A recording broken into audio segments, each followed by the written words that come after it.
Hello बच्चों, आइए प्रश्न देखते हैं। निम्न में सही संयोग को चुनिए। ए हाइलुनिडीज और प्रथम दिया है एक्रोसोमल क्रिया, बी कार्पस ल्यूटियम दिया गया है मोर्फोजेनेटिक गति, तीसरा गैस्ट्रुलेशन प्रोजेस्टेरोन, डी में दिया है कैपेसिटेशन स्तन ग्रंथि, ई दिया है कोलेस्ट्रम स्पर्म सक्रियन। तो देखिए, अगर हम इस प्रश्न की मुख्य अवधारणा के बारे में देखें तो हमें यहाँ पे दो कॉलम दिए गए हैं। हमें कॉलम प्रथम को कॉलम द्वितीय से मिलान करना है। कॉलम प्रथम का कॉलम द्वितीय से मिलान करना है। तो अगर हम यहाँ पे देखें तो देखो, हाइलुनिडीज जो एंजाइम है, हाइलुनिडीज एंजाइम यह स्पर्म के या शुक्राणु के एक्रोसोम भाग के द्वारा स्त्रावित है। अर्थात एक्रोसोमल जब क्रिया होती है तो हाइलुनिडीज एंजाइम का स्त्रावन होता है जो कि अंडाणु झिल्ली को खोल देता है। तो हाइलुनिडीज एंजाइम क्या है? यह एक्रोसोमल क्रिया है, एक्रोसोमल क्रिया है। तो ए में क्या आ जाएगा? पहला या प्रथम।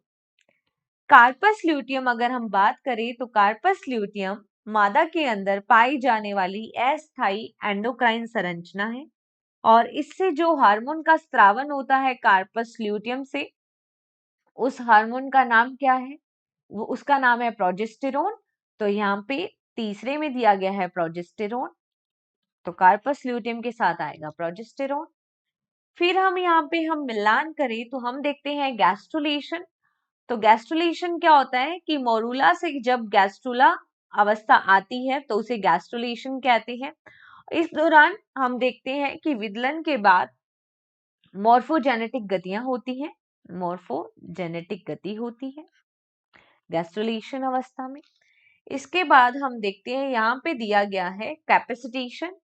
तो देखो, जैसे ही नर युग्मक शुक्राणु मादा जनन तंत्र में प्रवेश करते हैं तो नर शुक्राणु की के अंदर जो परिवर्तन आते हैं और उसकी गतिशीलता बढ़ जाती है, उसे क्या कहते हैं? स्पर्म सक्रियन कहते हैं।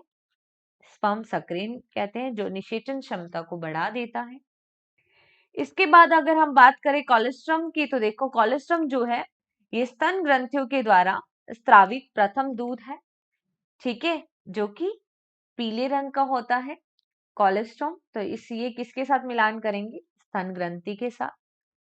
तो देखो, ए के साथ आएगा प्रथम और बी के साथ आएगा तीसरा, सी के साथ चौथा, डी के साथ पांचवा और ई के साथ, ठीक है, यहाँ पे क्या आना चाहिए? मॉर्फोजेनेटिक गति दूसरा है, चौथा नहीं है, यहाँ पे दूसरा आना चाहिए था, यहाँ पे आएगा दूसरा।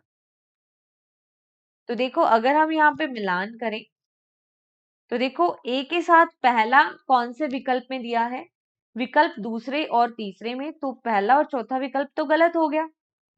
बी में तीसरा दिया है और सी में दूसरा और डी में 5 और ई में चौथा केवल दूसरे विकल्प में दिया है, तो तीसरा विकल्प भी यहाँ पे गलत हो गया। तो इस प्रश्न का सही उत्तर आएगा केवल दूसरा या बी। आशा करते हैं आपको इस प्रश्न का उत्तर समझ में आया होगा। धन्यवाद।